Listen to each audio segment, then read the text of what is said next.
यहाँ पहुँचे हो, सबसे पहले आपका बहुत बहुत धन्यवाद।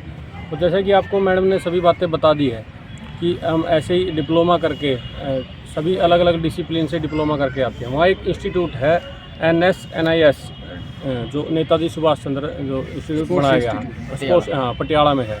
तो उसके अंदर ब्रांचें आती है, जैसे बेंगलोर हो गया, कलकत्ता होगी और त्रिवेंद्रम है, एक दो ब्रांचेज और हैं जो जिनके अंडर डिप्लोमा करवाया जाता है।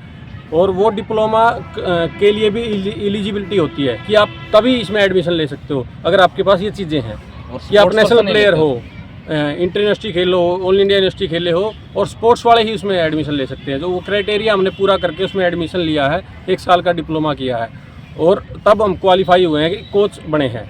तो वहाँ अब हमें उस भाषा में बोला जाएगा तो हम कोच हैं एक, अगर कहा जाए तो कि हमने डिप्लोमा कर लिया तो हम एक कोच हो गए। तो क्या है कि वो एशिया का सबसे बड़ा इंस्टीट्यूट है अपने एशिया में। वहाँ नेपाल, भूटान, श्रीलंका ये सभी देश हैं जो वहाँ भी डिप्लोमा करने के लिए आते हैं और बाहर का कोटा रखा जाता है NIS द्वारा कि आप 5% ये इसमें एडमिशन ले सकते हैं, वो ले सकते हैं। फॉरनर आते हैं डिप्लोमा करने, तो वो भी तो डिप्लोमा करने के लिए आ रहे हैं। हम स्पेशल अपना डिप्लोमा करके आए हैं। तो मेरी सरकार से यही गुजारिश है कि हमें अपने अपने डिसिप्लिन में जो वैकेंसियाँ निकाली है उनमें डायरेक्ट अप्लाई करने के लिए चांस दिया जाए ताकि हम आपस में लड़ सकें। अगर हम वहाँ क्वालिफाई नहीं होते हैं तो हम उस चीज़ के हम खुद जिम्मेवार हैं। तो सबसे पहले मेरी सरकार से यही रिक्वेस्ट है कि आप हमें फार्म अप्लाई करने का मौका दें और हम सीटी से बाहर करें। यही गुजारिश है। Thank you. क्या नाम है? मेरा नाम सोनिया है, मेरा डिसिप्लिन वॉलीबॉल है। मैं जींद डिस्ट्रिक्ट से हूँ। जो आज का हमारा जो टॉपिक है या मुद्दा है हम जो लेके चले हैं सिटी के अगेंस्ट है। जो हमारी कोचिज़ जो वैकेंसी है, कोचिज़ को सिटी के अंडर डाला गया है, लेकिन उसमें कहते हैं कि कॉमन एंट्रेंस देके कोच को एलिजिबल करो, लेकिन उसमें कोचिज़ का एक स्पेसिफिक डिप्लोमा होता है जो हमारे कुछ जो इंडिया में इंस्टीट्यूट होते हैं वो करवाते हैं। लेकिन उस इंस्टीट्यूट का डिप्लोमा करवाने का क्या फ़ायदा जब आप वहाँ पे उस डिप्लोमा का यूज़ ही नहीं कर रहे हो। सिटी में अभी अगर हमसे अप्लाई करवाया गया था, हमारा डिप्लोमा का वहाँ पे भी कोई यूज़ नहीं हुआ था। तो अब हम यही चाहते हैं कि हमारा कोई कॉमन एंट्रेंस ना हो, हम लोग सिटी ना दें, हम सीधा एक मेन एग्ज़ाम दें जिसमें हमारा जो डिसिप्लिन होता है उसकी नॉलेज भी साथ में आए। क्योंकि अगर कॉमन नॉलेज के साथ हमें क्या करना है, जब अब अगर प्लेयर को आप तैयार करना चाहते हो तो उसके लिए हमारे जो मेन जो डिसिप्लिन होता है उसकी नॉलेज ज़्यादा मैटर करती है। तो लेकिन सिटी में क्या करते हैं, आप कॉमन एंट्रेंस दो। लेकिन इससे पहले हम जब डिसिप्लिन में वॉलीबॉल है जैसे या फिर खो खो है, कबड्डी है, हॉकी है, सब डिसिप्लिन में जब हम एडमिशन लेते हैं किसी इंस्टीट्यूट में, उसमें ऑल इंडिया लेवल पे हमारा एक कॉमन एंट्रेंस होता है। एक डिसिप्लिन में कम से कम 200-300 बच्चे वहाँ पे फॉर्म भरते हैं और उसमें से जाके पूरे ऑल इंडिया से एक डिसिप्लिन में 15-20 की कोई स्ट्रेंथ होती है, उनमें सीट रिजर्व होती है। उसमें से हरियाणा के एक डिसिप्लिन में मान के चलो 5 से 6 बंदे, इससे ज़्यादा किसी का एडमिशन नहीं होता है। वहाँ पे फिर 1 साल के लिए आपको ट्रेनिंग दी जाती है कोच की, जिसमें आपको बताया जाता है कि बच्चे को शुरू से बिगिनिंग से लेकर लास्ट तक कैसे तैयार करना है, उसकी परफॉर्मेंस कैसे डेवलप होगी, सब कुछ। लेकिन अब इसमें सरकार ने क्या कर दिया कि आप सिटी दो, उसके बाद भी उन्होंने क्या लिखा कि ग्रेजुएशन प्लस आपको स्पोर्ट्स नॉलेज। वहाँ पे भी डिप्लोमा का कोई जिक्र नहीं हुआ कि हाँ स्पेसिफिक डिप्लोमा ही होगा। सरकार ने पीछे कुछ कोचेज़ की भर्ती की गई थी जिसमें लिया गया था कि आउटस्टैंडिंग स्पोर्ट्स पर्सन, लेकिन उस आउटस्टैंडिंग स्पोर्ट्स पर्सन से हमें कोई एतराज़ नहीं है, क्योंकि अब ये मान के चलो वो खुद की परफॉर्मेंस अभी तैयार कर रहे हैं, मेंटेन करके रख रहे हैं। अभी फ़िलहाल में एक लड़की ने उसने संदीप सिंह सर से कहा था कि मुझे अपना तैयारी करनी है, जबकि उसको कोच के जूनियर कोच के लिए भर्ती किया गया था। क्या एक प्लेयर कंटिन्यू अपनी परफॉर्मेंस तैयार कर सकता है विद प्लेयर्स? उसको प्लेयर्स भी तैयार करने हैं और अपनी परफॉर्मेंस को भी बना के रखना है। इसी मुद्दे पर उनकी फिर संदीप सर से बहस हुई थी अभी फिलहाल में, जो मुद्दा उठा हुआ था। तो उसमें क्या करते हैं, बाद में जो आउटस्टैंडिंग स्पोर्ट्स पर्सन होते हैं वो अपनी स्पोर्ट्स को छोड़ देते हैं।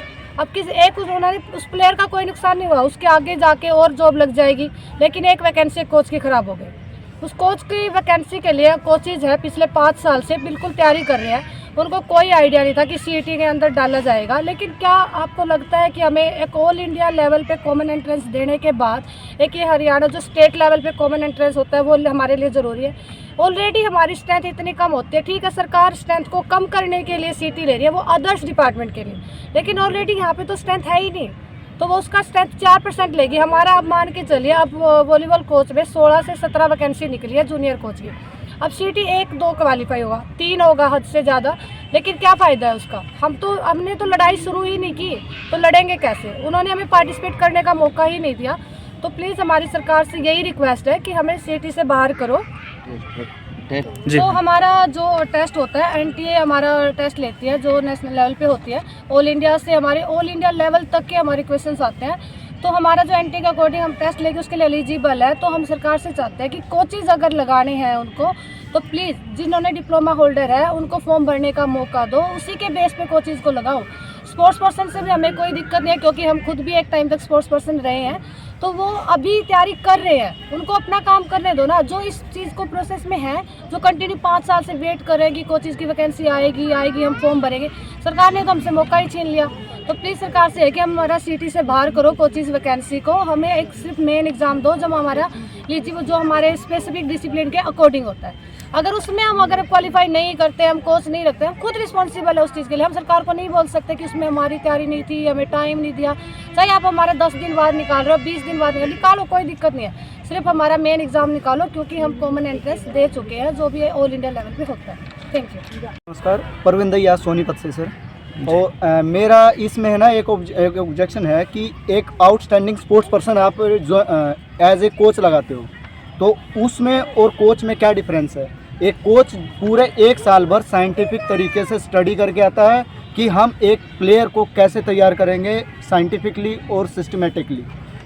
वहाँ पे हम लोगों को स्पोर्ट्स साइकोलॉजी पढ़ाई जाती है, स्पोर्ट्स मेडिसिन पढ़ाया जाता है, स्पोर्ट्स साइंस पढ़ाई जाती है, स्पोर्ट्स कोचिंग पढ़ाई जाती है, जनरल ट्रेनिंग मेथड थ्योरी पढ़ाई जाती है।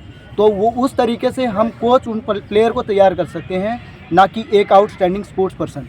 आउटस्टैंडिंग स्पोर्ट्स पर्सन क्या करता है, वो अपनी भी तैयारी करता है, बच्चों को कैसे तैयार करेगा।